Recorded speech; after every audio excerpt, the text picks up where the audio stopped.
What up mga solid subscribers? So ngayon guys, meron tayong i-discuss ngayon na topic ngayon. Sobrang init niya guys, as in sobrang init po ngayon. To the point na talagang pinag-uusapan siya, and then yung mismong na-issue nga po dito is nag-post na po talaga, which is ito po yung kay Rico Blanco at saka kay Beanie Maloy. Unahan ko na kayo guys, hindi po ako naniwala sa post na yun, as in yung napaka-misleading po ng post na yun, nakita natin. Bigyan ko kayo ng mga ideas or kung ano man na talagang hindi siya totoo. Unang-una sa lahat, tingnan muna natin yung post po muna nito, kung bakit napapost po ng ganun si Beanie Maloy, okay? So guys, ito po yung pinakaunang post, Actually, ito yung post talaga ng philstar.com, What's the real score between Rico and Maloy? A video of them crossing a La Union Street is trending on different social media sites, fueling romance rumors between the OPM artists. So ayun guys, dun pa lang guys what's the real score between Rico and Maloy, So hindi kasi natin alam muna, So sino bang mga kasama nila? That time, anong meron, So itong mahirap sa social media ngayon or sa mga media ngayon guys, as in, to be exact, sa mga media ngayon, Talagang kung anong makita nila, gagawan agad nila ng post, So sobrang kahit maging misleading to. Pero syempre, ang mangyayari kasi nun, kahit misleading yan, isi-share po yan, and then gagawan po ng mga kung ano-ano mga caption niya ng mga tao, which is yun po yung mangyayari, So, ito yung hirap sa entertainment industry po talaga natin, Pag nakita kayo magkasama dalawa, na kayong dalawa lang, or minsan kahit tatlo kayo, makita lang kayo, tapos mainit yung pangalan ng isa, is, hindi ko alam baka may tendency ibagsak nila kayo, So, yun ang mahirap yun yung mahirap, Mga ganyan, Hindi natin binabasa muna, hindi mo na alam pinaka nangyari, Oo, sige, dapat alamin muna yung pinaka nangyari or yung pinaka context, Pero ang pinaka nangyari kasi dito guys, which is alam naman natin, yung ibang mga tao guys,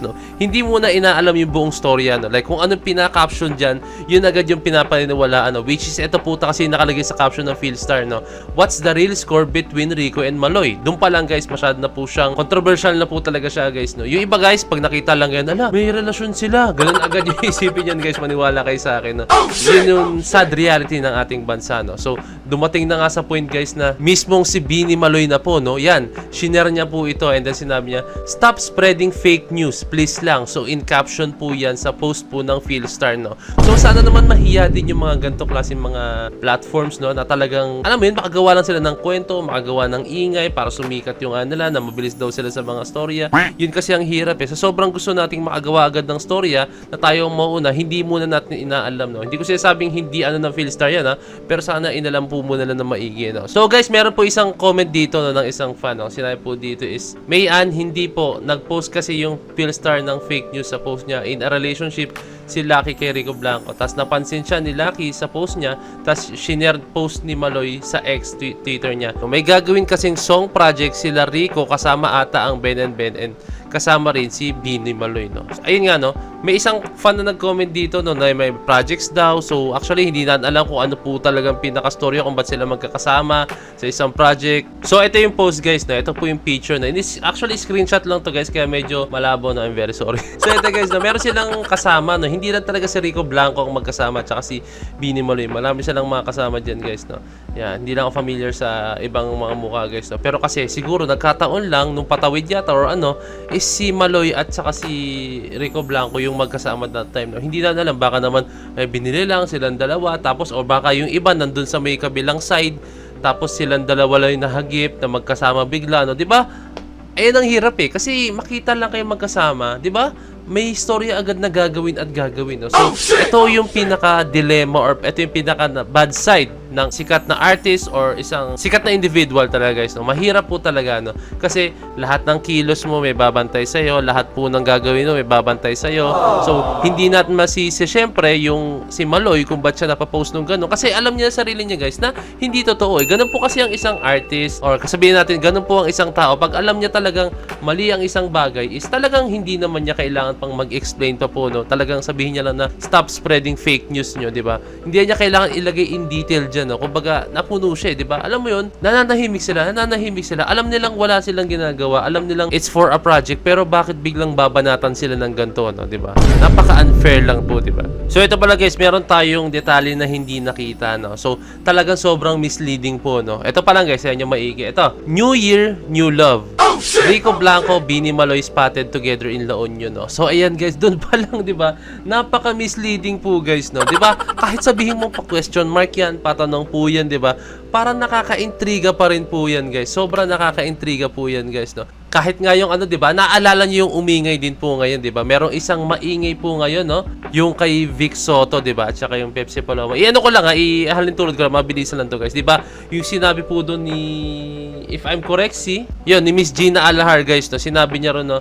Sa kay Pepsi Paloma, yung maarte na Pepsi Paloma, sino ang nag-rape sa'yo? Si Vic Soto?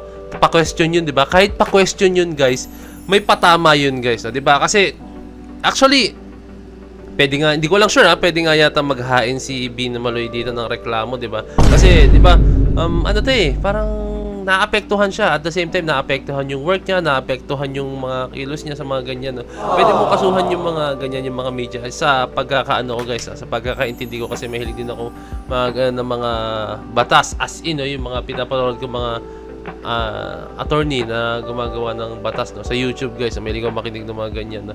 And then ayun lang naman, this just my own opinion about this matter, no, kasi syempre I'm a big fan of Bini, I'm a big fan of Bini Maloy, syempre sa Bini, no, and syempre I'm a big fan of Rico Blanco, no, isa yan sa mga natin, sa mga gym natin yan, no, since 2000s po talaga, early 2000s po talaga si Rico Blanco na po talaga isa sa mga nagtaguyod ng OPM music, no, and then sila Maloy, yung mga ngayon, yung new generation pagdating sa pagtaguyod ng mga musikang Pinoy po talaga. So, ayun lang. I hope na maliwanagan tayong lahat, guys.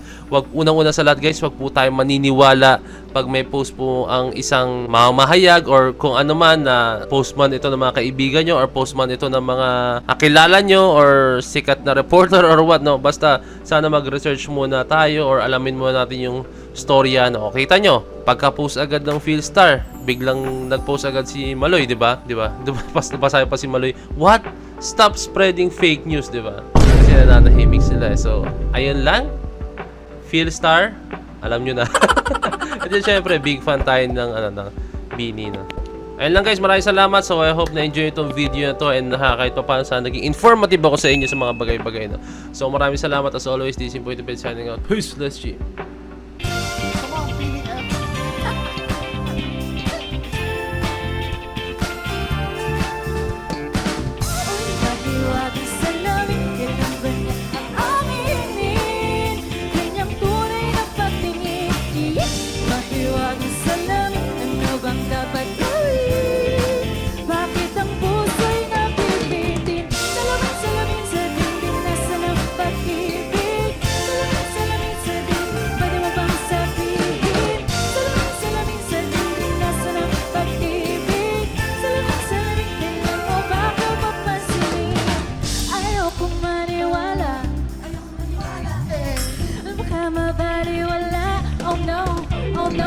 Pero sa iyong sulat, mga matay nangungusap, di ko kaya magpanggap.